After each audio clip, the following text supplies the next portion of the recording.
On va passer à autre chose. Donc, on va passer à autre chose. Donc, on va parler énergie, si vous voulez. Donc, lorsqu'on a parlé des oscillations mécaniques libres non amorties, vous vous rappelez bien que on a démontré que l'énergie se conserve. Pourquoi ça se conserve? Parce qu'on a supposé que les oscillations sont libres non amorties. D'accord? Bien sûr, c'est un cas théorique, mais lorsqu'on réduit l'intervalle, lorsqu'on prend un certain nombre d'oscillations, d'accord, et on néglige la résistance de l'air, on peut prétendre que l'énergie se conserve. Donc, vous vous rappelez que pour démontrer que l'énergie se conserve dans le cas des oscillations mécaniques libres non amorties, on avait deux méthodes, d'accord? La dérivée et l'expression. Donc, on peut commencer à partir de l'expression. Si je trouve finalement que l'expression est une constante, par exemple que E, l'énergie totale, bien sûr, on parle là d'énergie mécanique totale, est égale à 1 demi K fois X max carré, ou bien 1 demi M fois V max carré. K et X max sont des constantes. M et V max sont des constantes. Si je trouve que E est une constante, c'est que l'énergie se conserve. Mais là, il faut faire attention. Là, j'ai quoi? Je parle d'énergie totale, mais dans le cas des oscillations mécaniques libres, amorties. Il faut faire attention. Là, les oscillations sont amorties. Eh bien, si vous voulez, pourquoi les oscillations sont amorties? À cause des forces de frottement, à cause de l'amortissement. En électrique, c'est la résistance totale. En mécanique, les forces de frottement. Vous savez bien que les forces de frottement font quoi? Transforme l'énergie en quoi? En chaleur, en énergie thermique. Donc, certainement, j'aurai perte d'énergie. Vous vous rappelez qu'on a vu que l'amplitude des oscillations diminue. C'est à cause de quoi? Parce que l'oscillateur perd d'énergie. Donc, il n'y a pas conservation d'énergie. Forcément, il n'y a pas conservation d'énergie. Mais là, on a, pour prouver ça, pour prouver que l'énergie totale n'est pas conservée, donc l'énergie totale n'est pas conservée, on a une seule méthode. Pourquoi une seule méthode? On va utiliser la méthode de la dérivée. Pourquoi une seule méthode? Parce que si vous voulez, je n'ai pas l'expression. Je n'ai pas l'expression, si vous voulez, dans le cas des oscillations amorties. Parce que vous vous rappelez que, si vous voulez, l'amplitude diminue. L'énergie va diminuer aussi. Donc, j'ai en quelque sorte une combinaison entre quelque chose de sinusoïdal et quelque chose d'exponentiel, d'accord, qui décroît. Donc, si vous voulez, l'expression existe, mais vous n'avez pas ça dans votre programme. Donc, on va utiliser une seule méthode, c'est la méthode de la dérivée, pour prouver que l'énergie ne se conserve pas. Donc, allez-y. Donc, on a EP, l'énergie totale se trouve en deux formes, l'énergie potentielle et l'énergie cinétique. Donc, M, ça sera 1 demi mv carré, c'est l'énergie cinétique, plus 1 demi kx carré, donc là, c'est l'énergie potentielle. D'accord?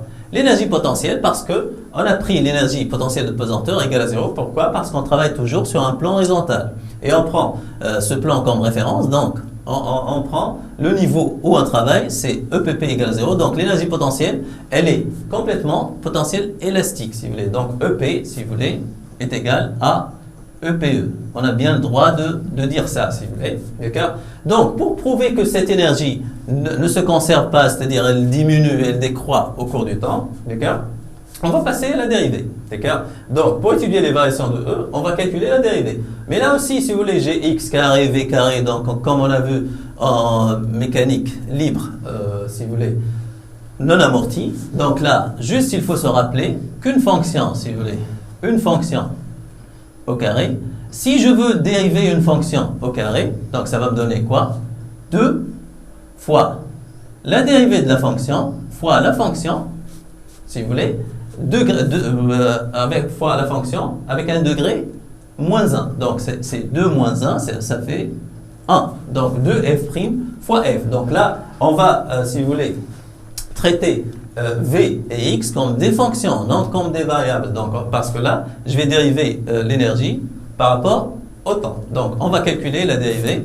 Bien sûr, la dérivée par rapport à t. Donc, la dérivée de v carré, ça va me donner quoi? 2v', c'est-à-dire v', c'est quoi? dv par dt. Donc, 2 fois dv par dt fois v. Et la dérivée de x carré, je vais remplacer f par x, donc j'aurai quoi? 2x', c'est-à-dire dx par dt, fois x. Ok?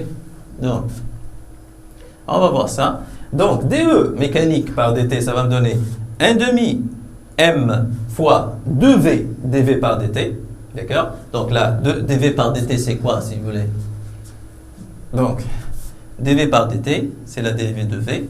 Donc, c'est f' si vous voulez. Ça, c'est f'. Et v, c'est quoi? C'est f.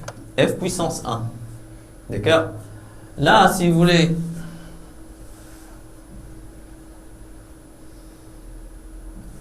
Donc là, si vous voulez, 1,5 k, donc c'est une constante, donc ça ne peut pas figurer. 2 fois f' fois f. Donc x, c'est la fonction.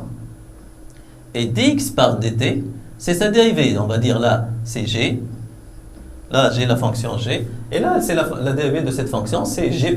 D'accord? Donc, une simplification, si vous voulez. Là, je vais simplifier par 2. Là et là. Là aussi, je vais simplifier par 2. Donc, j'aurai quoi finalement? Donc, on aura quoi? Voilà.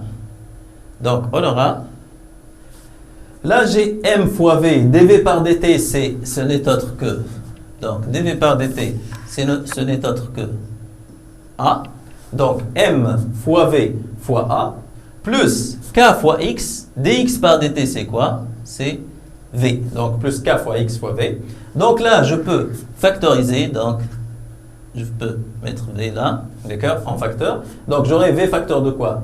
ma plus k fois x, d'accord.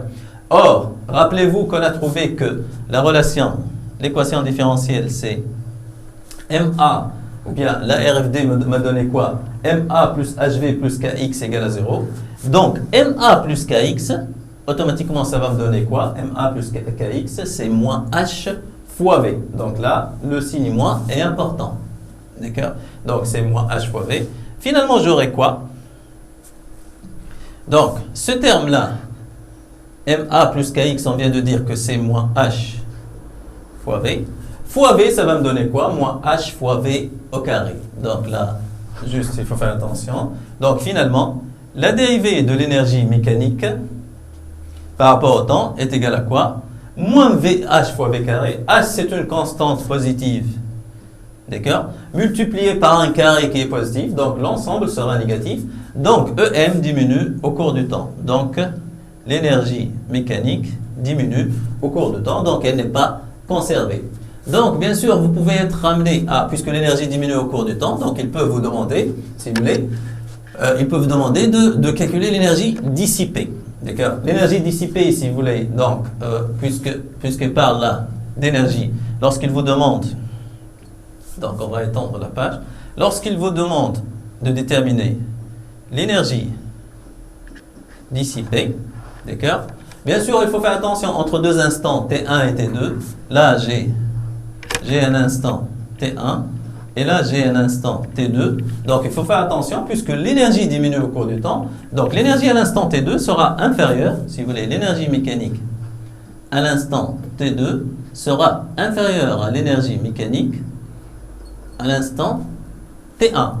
L'énergie mécanique à l'instant T2 est inférieure à l'énergie mécanique à l'instant T1. Donc, si je calcule E mécanique à l'instant T2 moins E mécanique à l'instant T1, je vais trouver quelque chose de négatif. Mais il faut faire attention, l'énergie dissipée, il veut avoir quelque chose de positif. Donc, si vous voulez utiliser delta E, vous devez dire valeur absolue de delta E, donc qui est ET2 moins ET1. Okay? Sinon, je prends directement E mécanique à l'instant T1 moins E mécanique à l'instant T2, d'accord? Comme ça, je vais trouver quelque chose de positif parce que là, il me parle de l'énergie dissipée. Il ne m'a pas dit de calculer, si vous voulez, la variation de l'énergie, d'accord? La variation de l'énergie, c'est quelque chose de négatif. Mais là, l'énergie dissipée, c'est une quantité positive. Donc, soit j'utilise valeur absolue de la variation de delta E, soit j'utilise EM à l'instant T1, parce que l'énergie là, elle est plus élevée, si vous voulez, moins E, si vous voulez, moins E à l'instant T2, d'accord?